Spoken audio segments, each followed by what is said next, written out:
தூத்துக்குடி தனியார் பள்ளியில் பொங்கல் விழா உற்சாகமாக கொண்டாடப்பட்டது. பாரம்பரிய உடையணிந்து பங்கேற்ற மாணவர்கள் கரகாட்டம், ஒயிலாட்டம் ஆடினர். இது தொடர்பான கூடுதல் விவரங்களோடு இணைகிறார் எமது செய்தியாளர் ஷேக் மதார். வணக்கம் ஷேக் மதார், உங்களிடம் இருக்கும் தகவல்களை சொல்லுங்கள்.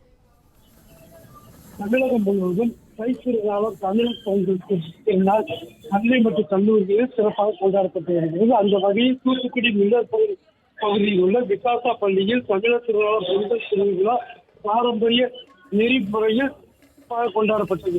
புத்தாடையிலிருந்து மாணவ மாணவிகள் மண்பானையில் பொங்கல் வைத்து வழிபாட்டனர் பாரம்பரிய முறையில் வழிபட்ட இவர்கள் பொங்கல் விழாவை முன்னிட்டு தமிழர்களின் வரலாற்று பெருமையும் சேர்க்கும் வகையில் சேர, சோழ, பாண்டிய மன்னர்களின் ஆட்சி முறையில் அவர்கள் திட்டங்களை மக்களுக்கு பிரதிபலிக்கும் வகையில் வேடமணிந்து மாணவர்கள் காட்சிப்படுத்தினர்.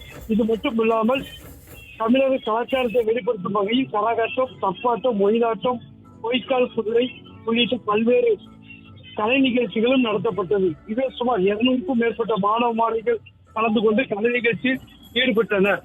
பிளே ஸ்டோர் மற்றும் ஆப் ஸ்டோரில் இருந்து பாலிமர் செயலியை QR கோடு மூலம் பதிவிறக்கம் செய்யுங்கள். செய்திகளை உடனுக்குடன் பெறுங்கள்.